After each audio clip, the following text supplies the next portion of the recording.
Jadi sekali lagi kita harus betul-betul tuntas untuk mengatakan bahwa ada opini publik yang tumbuh 10 tahun tentang kejujuran Jokowi, ada kenyataan atau fakta bahwa Jokowi menyembunyikan fakta yang mungkin memang benar, tetapi dalam 2 tahun motifnya apa? Kenapa tidak jujur dari 2 tahun lalu? Kenapa mesti menunggu orang di penjara atau potensi orang di penjara lagi? Kan itu juga pertanyaan psikopolitik, dan itu yang membuat kasus ini menjadi unik, bahwa presiden sebagai kepala negara ditanya oleh warga negara menyimpan jawabannya selama 2 tahun, tunggu dia lengser supaya bisa datang sebagai individu. Kalau sebagai kepala negara kan nggak ada delik di situ kan. Tetapi sekali lagi tempus deliktinya dan lokus deliktinya adalah ketika dia ada di istana sebagai presiden lalu dipersoalkan oleh warga negara, dan sebagai kepala negara harusnya dia jawab real time pada waktu itu, tuh bukan menunda-nunda dengan mengakibatkan kegaduhan masyarakat selama 2 tahun.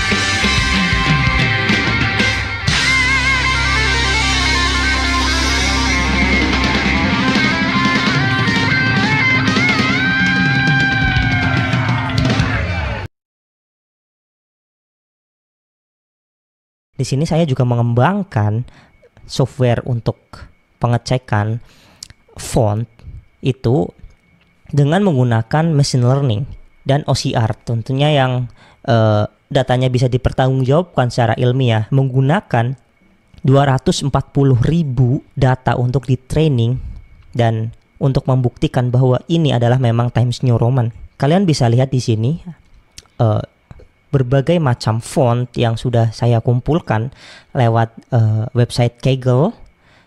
Di situ kalian juga bisa mendapatkannya untuk datasetnya, entah itu versi grayscale ataupun versi RGB-nya.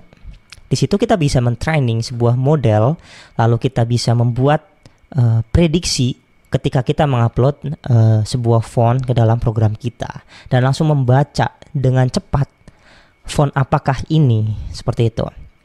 Jadi yang saya lakukan adalah tentunya bentuk forensik digital yang sangat ilmiah menggunakan CNN atau yang bisa sering disebut convolutional neural network, yang di situ digunakan untuk AI, pengembangan AI. Ini adalah sebuah model machine learning 3 dimensi yang terdiri dari 3 lapisan, input, terus bagian tersembunyi, dan bagian output. Dan nodes ini itu saling terkait dan memberikan suatu ambang batas tertentu. Kalian bisa baca untuk lengkapnya lewat Google ya. Dari sini saja saya sudah bisa menyatakan dokumen lembar pengesahan skripsi Bapak Jokowi adalah palsu atau sudah direkayasa di situ.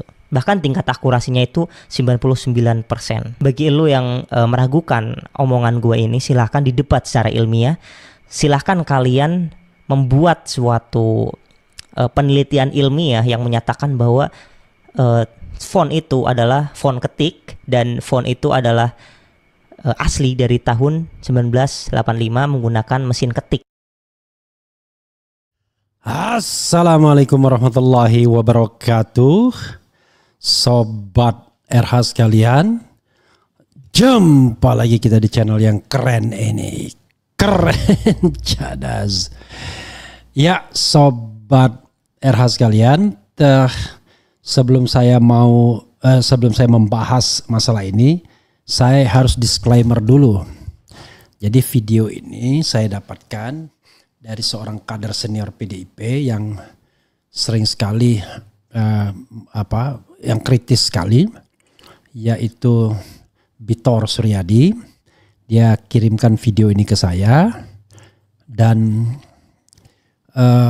luar biasa setelah saya lihat ya, karena dia nggak tahu apakah dia kirimkan ke orang lain atau tidak. Anak muda ini meyakinkan ijazah palsu Jokowi itu diterbitkan oleh pasar pojok pengetikan dokumen di Pramuka Salemba pada tahun sekitar 2000-an. Saya tidak mendengar itu ya tadi ya di pernyataan yang bersangkutan, tetapi yang saya dengar persis adalah mengenai 99 lembar pengesahan itu palsu karena dia mempermasalahkan Times New Roman.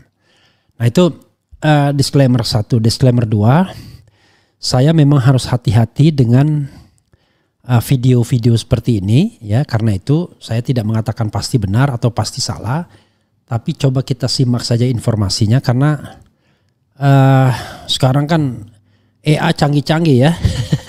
Artificial AI-nya, intelijennya canggih-canggih ya. Mudah-mudahan bukan produksi AI. Orang yang di video memang betul-betul orang yang asli, tidak fake ya, betul-betul asli. Nah, tapi menarik tetap apa yang disampaikan dia ya. Karena itu juga yang dipermasalahkan oleh Rismond Sianipar, oleh Roy Suryo soal lembar pengesahan yang cantik kali dalam bahasa Rismond itu. Jadi di dalam skripsi Jokowi yang dilihat langsung oleh Rismond dan oleh Roy Suryo, ya, itu atensi mereka kepada lembar pengesahan yang bagi Rismond terutama itu cakep sekali, cantik sekali, menggunakan Times New Roman dari sebuah teknologi modern tahun 2000-an. Rasanya tidak mungkin di tahun 1985. Nah, belakangan Rismond kemudian menunjukkan beberapa lembar pengesahan yang baru saja dia tunjukkan dalam tweet terakhirnya. Ya, yang 85 itu ya lembar pengesahannya yang masih pakai manual begitu. Dia bilang, dan saya kira lembar pengesahan saudara saya itu juga begitu kan. Karena saya turut mengetik skripsinya pada skripsi tahun 80-an awal itu ya. Karena kakak perempuan saya almarhum angkatan 81 itu. Tapi bukan di UGM dan di Unsri. Jadi saudara sekalian, kalau kita bandingkan dengan omongan Rismond ya klop apa yang dinyatakan anak ini. Yaitu problem di skripsi Jokowi itu adalah lembar pengesahannya. Nah, kemudian sedikit detailnya adalah soal gelar Sumitro. Karena di situ sudah dituliskan profesor, doktor ya. Jadi lalu kemudian Rismond juga pernah membandingkannya dengan MIT. Di MIT itu juga berbeda. Ya tampilkan satu-satu mulai dari lembar pengesahan skripsi Jokowi, lembar pengesahannya ya. Kemudian yang kedua lembar yang dikritik oleh Rismond Siahaan.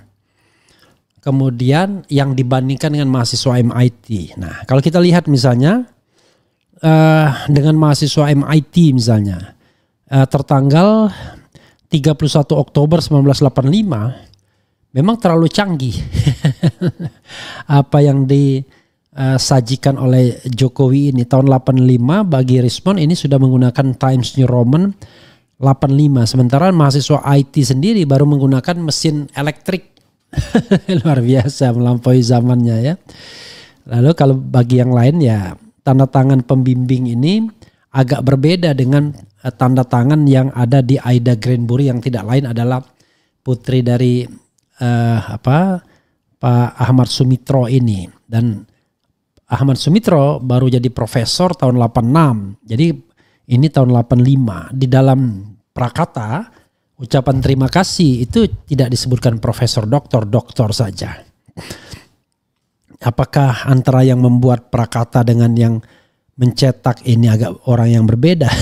We don't know exactly ya. Itu sobat era sekalian ya, perkembangan terbaru yang bisa saya share. Sekali lagi kalau kita lihat lembar pengesahan. Jadi di skripsi Jokowi itu ada dua soal yang paling luar biasa. Pertama adalah lembar pengesahannya terlalu cantik. Dan di dalam lembar pengesahan itu nama Profesor Sumitro jadi Soemetro, menggunakan gelar profesor, kemudian tanda tangannya. Jadi paling tidak ada 4 item yang dipersoalkan. Ada juga orang secara spekulatif mempermasalahkan tanda tangan dekannya yang Profesor Sunardi. Tapi berdasarkan temuan misteri guest saya, memang ijazah yang dia punya semuanya tanda tangan Profesor Sunardi.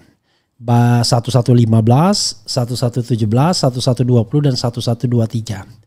Perbedaannya adalah 1120 yang punya Pak Jokowi itu sama dengan 1123 plat cetaknya, ya. Tapi tidak sama dengan plat cetak yang ada di plat cetak yang ada di 1115 dan 1117. Jadi 1115, 1117 satu plat cetak, 1120, 1123 bisa jadi satu plat cetak yang berbeda. Jadi itu sobat RH sekalian ya. Nah yang terbaru Richmond menampilkan bahkan mahasiswa tahun 85 juga dari kehutanan, lembar pengesahannya itu menggunakan mesin ketik biasa. Pertanyaan saya, mereka ini nyetak sendiri atau dicetakkan? Ya, saya lupa ingat, rasanya nyetak sendiri ding. Nyetak sendiri, saya juga nyetak sendiri di Prima ya, saya fotokopi di Prima lalu cetak. Nah cuman memang lembar pengesahan tuh mereka yang bikin, karena zaman saya pun ketika saya ngetik masih pakai WordStar dan Courier jenis huruf yang tipis itu ya, dot matrix masih dot matrix bahkan ya. Jadi begitu sobat saudara sekalian. Sementara lembar pengesahannya apakah mereka menggunakan teknologi Times New Roman atau menggunakan yang lain saya tidak tahu. Tapi jangan lupa ijazah saya itu ijazah tahun 1995. Jadi 10 tahun atau 9,5 tahun dari Pak Jokowi. Jadi pasti sudah beda teknologinya. Nah yang dipermasalahkan Richmond adalah teknologi tahun 85 yang katanya berbeda. Coba kita perbesar nih. Budi Darmito kehutanan lulus 1985. Joko Widodo kehutanan lulus 1985. Jadi ini berbeda ininya. Full screen coba. Berbeda lembar pengesahannya. Jadi lembar pengesahannya satu cuman pakai bisa full screen enggak? Jadi satu menggunakan sebuah teknologi yang ini ada backgroundnya segala kan. Kemudian hurufnya pun sepertinya Times New Roman. Kemudian satu lagi menggunakan mesin ketik biasa saja. Dan tanda tangannya sih sama tanda tangannya. Hanya memang yang jadi masalah adalah sekali lagi tidak ada tanda tangan yang lain. Itu yang menjadi soal sobat era sekalian. Ya, tidak ada tanda tangan yang lain. Jadi yang jadi masalah adalah di skripsi Jokowi ini tidak ada yang namanya lembar pengujian. Di ijazah-ijazah lain ada lembar pengujian, tetapi tidak ada tanda tangannya, cuma satu tanda tangan saja. Dan itu tanda tangan Sumitro, yang orangnya sudah meninggal. You know what I mean ya kan? Orang yang meninggal gak bisa protes ya. Jadi sobat era sekalian, itu yang harus kita lihat dan kita pahami ya. Mudah-mudahan ini memberikan perspektif tambahan kepada kita. Coba kita bacakan komentar sobat era sekalian terkait dengan hal ini ya. Ini hari libur banyak orang telepon. Oke, hadir nyimak, bongkar terus bang demi masa depan Indonesia. Saya tidak berpretensi untuk membongkar ya, hanya memberitakan saja apa adanya. Sebagai contoh tadi ya, ini ada perkembangan terbaru yang barangkali harus kita yakini juga bahwa Pak Jokowi mungkin benar pernah kuliah di Fakultas Kehutanan, tetapi hanya sampai sarjana muda. Karena tidak ada data pembayaran SPP misalnya di atas tahun 82. Kalau kata Respon, kalau sarjana muda kan mestinya 3 tahun. Nah ini persoalan juga. Dan kalau kita bicara misalnya dia selesai sarjana muda 83, rasanya match dengan sekon waktunya. Mungkin dia 83 selesai, 83 itu pula dia ke Aceh atau 84 dia ke Aceh misalnya ya. Nah itu kan bisa begitu, ya. Jadi dia ke Aceh, kemudian 2,5 tahun di sana, tidak betah katanya Iriana, pulang dan kemudian melahirkan Gibran. Gibran lahir tahun 87, tidak mungkin dia berangkat tahun 86 karena wisudanya kan November 5 November 1985. Kalau 5 November 1985, ya artinya paling cepat dia berangkat let's say Januari 86. Januari 86 ya 88 pertengahan 88 2,5 tahun. Ya 86 penuh, 87 penuh, 88 setengah tahun. Lalu Gibran lahir setelah pulang. Tapi kalau dia berangkatnya 84 misalnya ke Acehnya, setelah mendapatkan gelar sarjana muda kehutanan, itu masuk akal. Masuk akal, 2,5 tahun di situ pulang dan melahirkan Gibran itu masuk akal. Ya, itu kita bicara soal second waktu. Waalaikumsalam. Oke, hadir, bongkar, nyimak aja, nyimak. Kemudian apa lagi? Assalamualaikum Bang. Udah nggak usah dijelasin, udah jelas palsu, nggak berani nunjukin, ya nggak bisa begitulah. Kita coba kita ini kan. Kemudian bos sekali podcast Dr. Suryadi dari Leiden.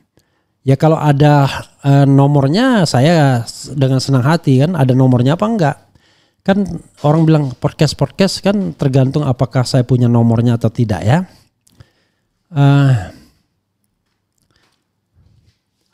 Kalau kita objektif nggak perlu seorang ahli buat lihat. Memang banyak kejanggalan soal ijazah orang ini, tapi bukan konoha namanya kalau nggak dibawa ribet kayak sekarang. Tidak hanya ribet, tapi dibawa ke pidana. Pakai ngancam-ngancam segala ya. Orang yang membahas ini akan dilaporkan. Gimana ini? Lalu sama polisi di entertain ya. Gitu. Kalau menurut saya ya Bang Refli selaku orang awam saja bisa melihat betapa oke. Kalau menurut saya ya Bang Refli selaku orang awam saja bisa melihat betapa mudahnya untuk menilai sebuah perbedaan yang sangat signifikan dari lembar-lembar pengesahan tadi. Betapa modern punya Jokowi itu. Kemudian katanya dia paling cepat lulus tapi nilai banyak C dan D. Kontroversi juga nih orang. Hadeh. Berani karena benar, takut karena salah. Kesimpulannya berani menunjukkan ijazah berarti asli, takut menunjukkan ijazah berarti palsu. Barangnya dicek sendiri, disimpulkan sendiri, diumumkan sendiri padahal yang dipegang cuma fotokopi. Jadi ketawa, geli lihat parcok dan ternak-ternak Jokowi. Oke. Jika Jokowi diikuti cara Obama maka kasus ini akan selesai. Sayangnya Jokowi keberatan membuka ijazahnya ke publik dan harus melaporkan warga negaranya. Ya itulah masalahnya. Saya tidak habis pikir ya. Kalau cara berpikir advokat, tapi banyak sekali sih advokat yang memang bukan menegakkan keadilan, tapi membela yang bayar, itu kan susahnya begitu. Kemudian biarpun waktu, apalagi nih ya, Pak Refli tolong undang Dr. Suryadi pengajar di Universitas Leiden. Dia memiliki data soal asal-usul dari Fakultas Kehutanan UGM berdasarkan data kepustakaan di Universitas Leiden soal UGM. Ada data soal Kasmojo. Ya coba nanti saya lihatkan ya Dr. Suryadi kalau ada nomor teleponnya. Asli atau tidak yang jelas sejak awal Jokowi sudah salah. Tidak memperlihatkan ijazahnya di 2019. Masalahnya Jokowi banyak uang bisa bayar berapapun demi selamat. Ya, itu juga yang banyak dipahami orang ya. Gitu. Tapi sekali lagi saudara sekalian terhadap video tadi saya disclaimer dulu nih. Agar jangan kemudian tiba-tiba dianggap menyebarkan hoax dan lain sebagainya. Mudah-mudahan itu bukan produk dari artificial intelligence itu satu. Tetapi seandainya produk dari artificial intelligence, informasinya misalnya tidak matching itu ya.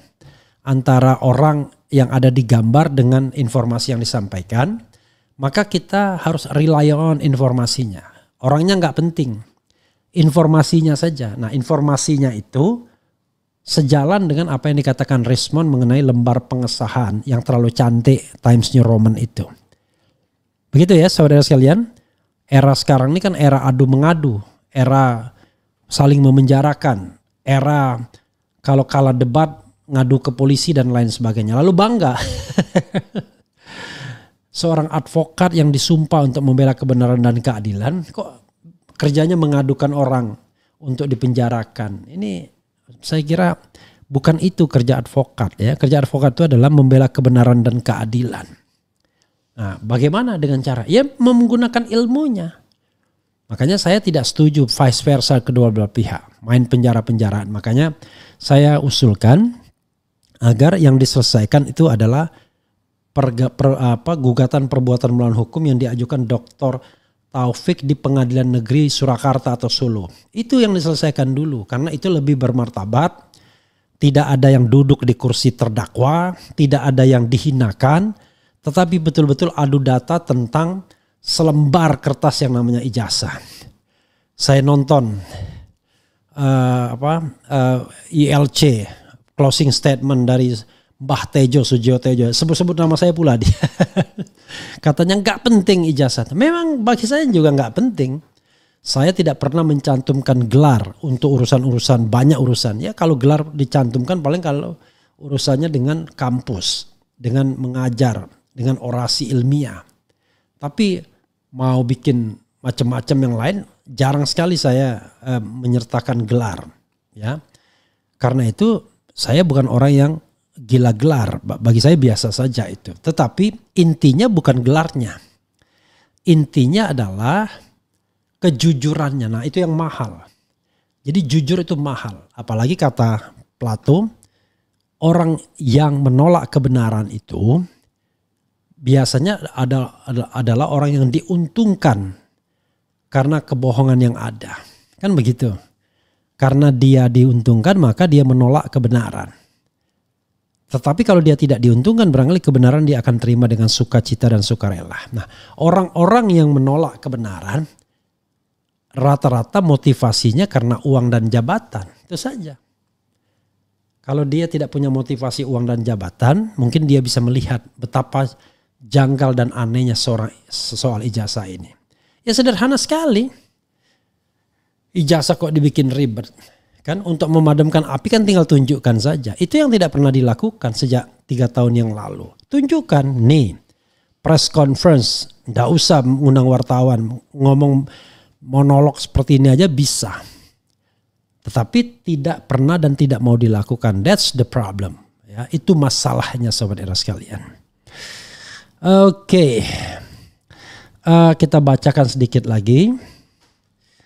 Termul nggak bisa membedakan mana menghina yang mana menguak kebenaran. Ya sekali lagi kita ingin kebenarannya itu terungkap sebagai hak asasi manusia bagi semua rakyat Indonesia, yaitu hak untuk mengetahui, the right to know.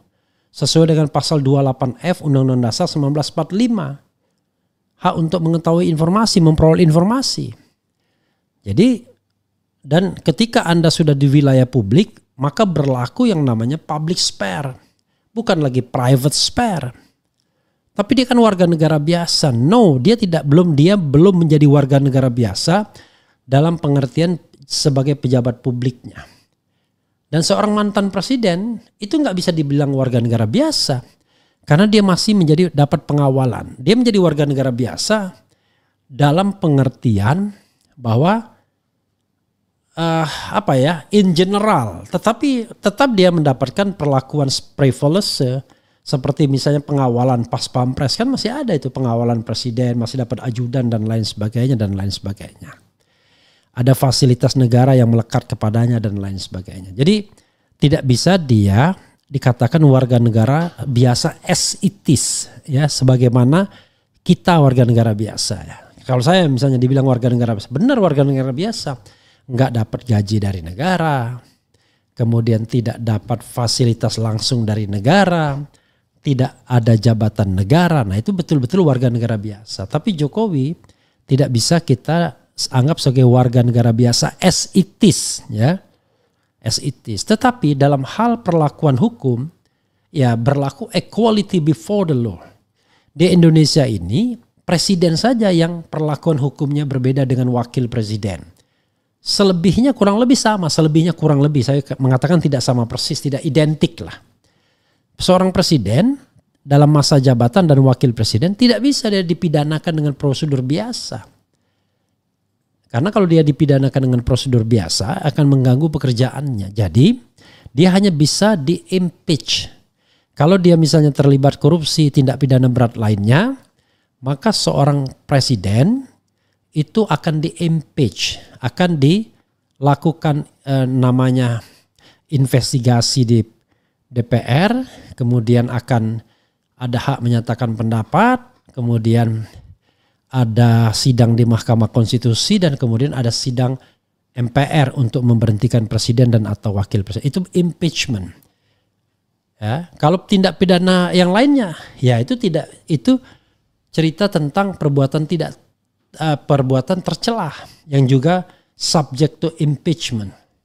Misal presiden bayar utang ngemplang nggak bayar, itu bisa tetap, tapi tetap DPR jadi subject to impeachment.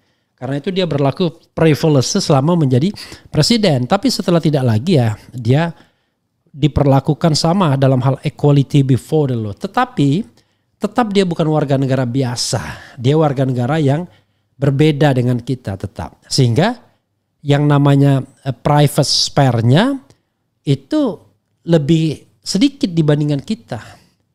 Jadi semakin kita tidak ada terikat dengan negara, maka public spare kita akan lebih luas. Tapi kalau ada keterikatan dengan negara, public spare-nya semakin sempit, kan begitu.